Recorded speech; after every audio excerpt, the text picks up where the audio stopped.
மனித உயிர்களை பேணுவதற்கும் அழிவுகளிலிருந்து பாதுகாப்பதற்கும் படைகளுக்கான பயிற்சி இல்லை என்பதை இந்த பேரிடர் மிக தெளிவாக சொல்லியிருக்கிறது.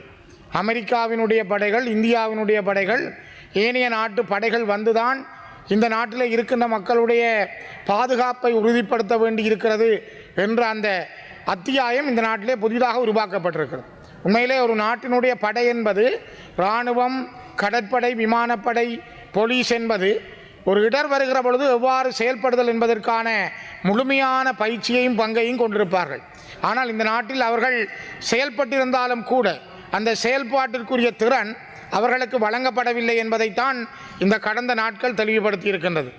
நாட்டினுடைய தென்பகுதிகளில் ஏற்பட்ட அழிவுகளுக்கு கொடுக்கப்படுற முக்கியத்துவம், செயல்பாடுகள் வடக்கு கிழக்கு பகுதிகளிலே, குறிப்பாக அம்பாறை, மட்டக்களப்பு, திருகோணமலை மாவட்டங்களிலும், யாழ்ப்பாணம், வவுனியா, மன்னார், முல்லைத்தீவு, கிளிநொச்சி போன்ற மாவட்டங்களிலும் அதனுடைய வேகம் மிக குறைவானதாகவே இருக்கிறது. நான் அண்மையிலே நெடுந்தீவுக்கு பயணம் செய்திருந்தேன். நெடுந்தீவு மக்கள் தங்களுடைய அழிவை சொல்லி கண்ணீர் விட்டார்கள். அவர்களுடைய தெரிவுகள், அவர்களுக்காக வழங்கப்பட இருந்த உதவித்தொகைகளை கூட நிறுத்திவிட்டார்கள் என்ற செய்தியை எனக்கு முன்னாலே அவர்கள் கண்ணீரோடு சொன்னார்கள். அவருடைய தொலைத்தொடர்பு வசதிகள் இருக்கவில்லை, அவர்களுக்கான போக்குவரத்து வசதி இல்லை. இப்பொழுதும் கூட நெடுந்தீவுக்கான ஒரு போக்குவரத்து வசதி சீரானதாக இல்லை. அப்படி இருக்கும் பொழுது அந்த மக்களுக்கான நிலப்போக்குவரத்தும் கூட பாதைகள் மிக மோசமாக பாதிக்கப்பட்டிருக்கிறது. அதே போல் எழுவதீவு, நயினாதீவு போன்ற இடங்களிலே வாழுகின்ற, அனலதீவிலே வாழுகின்ற மக்கள் மிகப்பெரிய அளவான நெருக்கடிகளை சந்தித்தார்கள். ஆகவேதான் கௌரவ பிரதி சபாநாயகர் அவர்களே, இந்த பகுதிகளில் ஏற்பட்ட அனர்த்தங்கள் என்பதும் மிக மிக முக்கியத்துவம் கொடுத்து பார்க்கப்பட வேண்டியது. ஜனாதிபதி அடிக்கடி உரையாற்றுகிறார், சொல்லுகின்றார். ஆனால் ஜனாதிபதி சொல்லுகின்ற ஜனநாயகம், பெருந்தன்மை, மக்களுக்கான செயல்பாடுகள் என்பது மிகப்பெரிய கேள்விகளுக்கு உட்படுத்தப்படுகின்றது.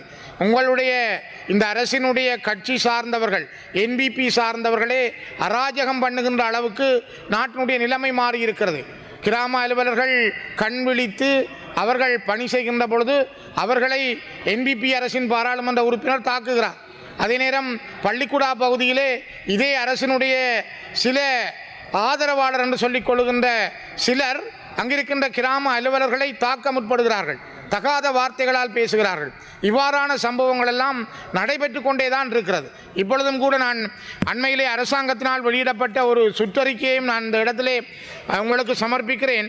சுற்றறிக்கை இலக்கம் PS சாய்கோடு DASA சாய்கோடு சர்க்குலர் சாய்கோடு 7 சாய்கோடு 2025 ஆகஸ்ட் 22 ஜனாதிபதி செயலகத்தினால் வெளியிடப்பட்ட பிரஜாசக்தி வறுமை ஒழிப்புக்கான தேசிய இயக்கம். இந்த பிரஜாசக்தி வறுமை ஒழிப்புக்கான தேசிய இயக்கம் என்பது இங்கே இருக்கின்ற நாட்டினுடைய தேர்தல் மூலம் தெரிவு செய்யப்பட்ட பாராளுமன்றம், மாகாண சபைகள், நகர சபைகள், மாநகர சபைகள், பிரதேச சபைகளுடைய உறுப்பினர்களின் செயல்பாடுகளை கேள்விக்குள்ளாக்கி இருக்கிறது. அவர்களுடைய செயல்பாடுகளை முடக்கி இருக்கிறது. மிக முக்கியமாக அதனுடைய நோக்கங்கள் கூட அந்த மக்களுக்கான வறுமை ஒழிப்பு மற்றும் அவர்களுக்கு பொருத்தமான அபிவிருத்தி முன்மொழிவுகள், இந்த விடயங்களை செய்வதற்காக என்று சொல்லப்பட்டால், ஏற்கனவே மக்களால் தெரிவு செய்யப்பட்ட இந்த பிரதேச சபைகள், நகர சபைகள், மாநகர சபைகளுக்கு என்ன பணி இருக்கிறது? ஏன் இந்த ஜனாதிபதியினால் வெளியிடப்பட்ட இந்த சுற்றறிக்கையிலே பாராளுமன்ற உறுப்பினர்களுக்கான எந்த சந்தர்ப்பமும் வழங்கப்படவில்லை?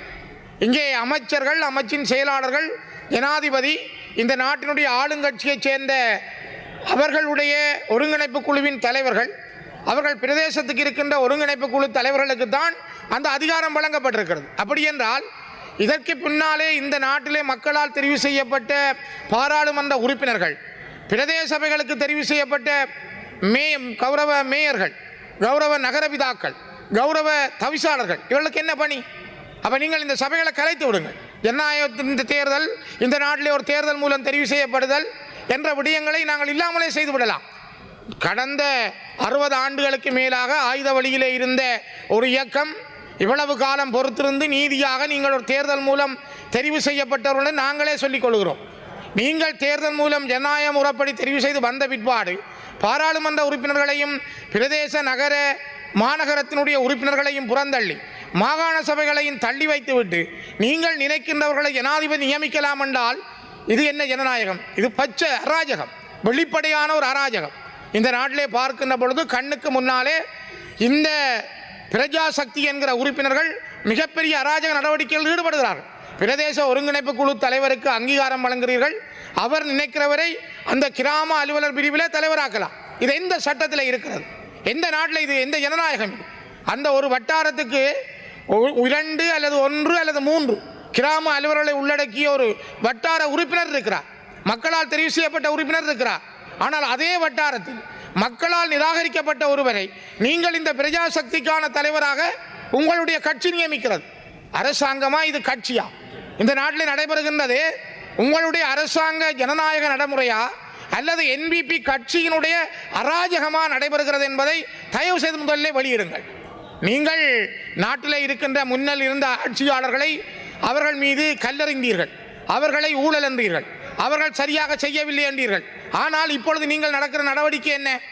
அவர்கள் ஆயுத ரீதியாக எங்களுடைய மக்களை அராஜகம் செய்தார்கள், இனப்படுகொலை செய்தார்கள். அதனையே மிக மெதுவாக கண்ணுக்கு தெரியாத நூதனமான முறையிலே அறிக்கைகள் மூலம், சுற்றறிக்கைகள் மூலம் என்பிபி இன்னும் ஒரு மிகப்பெரிய இனப்படுகொலையை, இன அழிப்பை இந்த நாட்டிலே செய்வதற்கு முயற்சிக்கிறது.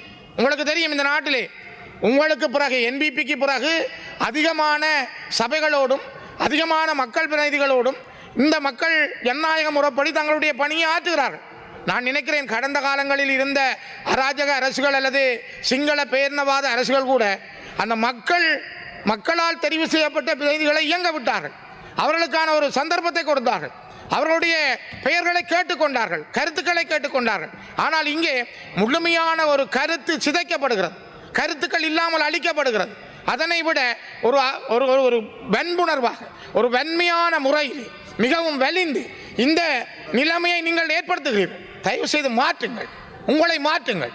நீங்கள் நாட்டில் எல்லாரும் தேவை, ஒரு சுயமான வாழ்வு, மக்களுக்கான புரிதல், மக்களுக்கான புரிந்துணர்வு, இந்த மக்களுக்கான நல்லெண்ணம் உங்களிடம் இருக்கிறது என்றால் ஏன் இவ்வாறான வேலைகளை உங்களால் செய்ய வேண்டும்? சமூக வலுவூட்டல் அமைச்சு, அவர்கள் கொண்டு வந்திருக்கிற சமூக வலுவூட்டல் அமைச்சினுடைய செயலாளர், அதனை விட அவருக்கு கீழே இருக்கின்ற அவருக்கு கீழே இருக்கின்ற ஒவ்வொருவர், அதிலும் குறிப்பாக இங்கே சொல்லப்படுகின்றது 4வது பிரிவிலே 4.2 சமூக அபிவிருத்தி குழுவானது ஒரு தலைவர், ஒரு செயலாளர் மற்றும் 5 அலுவலர்கள்.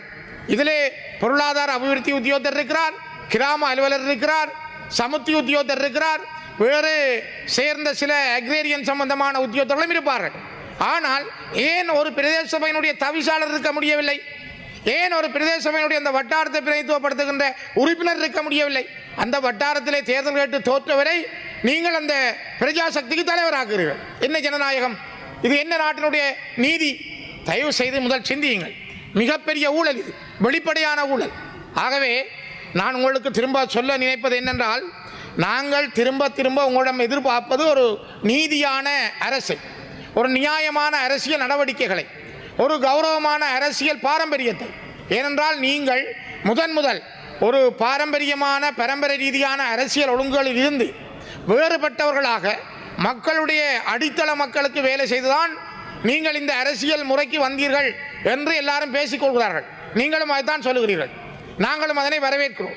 ஆனால் அப்படியான நீங்கள் வந்தவுடனே கடந்த கால அரசுகள் செய்ததைப் போலதான் உங்களாலும் இதனை இவ்வாறு தான் செய்வோம், நாங்களும் இந்த அராஜக முறையில் தான் இருப்போம் என்றால் நீங்கள் கொண்டு வந்த தேர்தல் விஞ்ஞாபனம் என்ன? நீங்கள் இப்பொழுது ஒரு ஆட்சியிலே அரசாங்கமாக இருந்து கொண்டு நீங்கள் செய்கின்ற அராஜக நடவடிக்கைகள் என்ன? தயவுசெய்து மாற்றுங்கள், உங்களை மாற்றுங்கள், மக்களுடைய பிரதிநிதிகளை மதியுங்கள். ஒரு சாதாரணமாக ஒரு கிராமத்திலே அந்த மக்கள் ஒருவரை தங்களுடைய பிரதிநிதியாக தெரிவு செய்திருக்கிறார்கள். அந்த மக்கள் பெரும்பான்மையாக சபைகளை அமைத்திருக்கிறார்கள். அந்த சபைகளுடைய அந்த அங்கீகாரங்களை நீங்கள் அனுமதிக்க தயாராக வேண்டும். அவற்றை புறந்தள்ளி நீங்கள் கொண்டு வருகின்ற, நீங்கள் அதிகாரபூர்வமாக ஜனாதிபதி நியமிக்கின்ற ஒருவர் எடுக்கிற தீர்மானம், அவருக்கு கீழே பிரதேச ஒருங்கிணைப்பு குழு தலைவர் எடுக்கிற தீர்மானம் தான் இந்த நாட்டினுடைய அபிவிருத்தி என்று நீங்கள் நினைத்தால் அதுதான் ஜனநாயகமா? அதுதான் நீதியானதா? தயவு செய்து கௌரவ பிரதி சபாநாயகர் அவர்களே, நாங்கள் திரும்பவும் மூலம் கேட்பது, உண்மையான நாட்டினுடைய அனர்த்தத்துக்கு நீதி வேண்டுமென்றால், இந்த நாட்டினுடைய அனர்த்தத்துக்கு ஒரு நல்ல நிலையை உங்களால் உருவாக்க எல்லோருடைய ஒத்துழைப்பும் வேண்டுமென்றால், எல்லா நாடுகளிடமிருந்து நீங்கள் உதவி தாருங்கள் என்று கேட்கிறீர்கள் என்றால், அந்த நாடுகளுடைய மனங்களில் ஜனநாயகத்தை சரியான முறையில் விதையுங்கள், உண்மையை சொல்லுங்கள், அதனூடாக நீதியை நிலைநாட்டுங்கள். விரைவாக உங்களுடைய நல்லெண்ணத்தை நாங்கள் எதிர்பார்க்கிறோம் என்பதை நான் மீண்டும் பதிவு செய்கின்றேன்.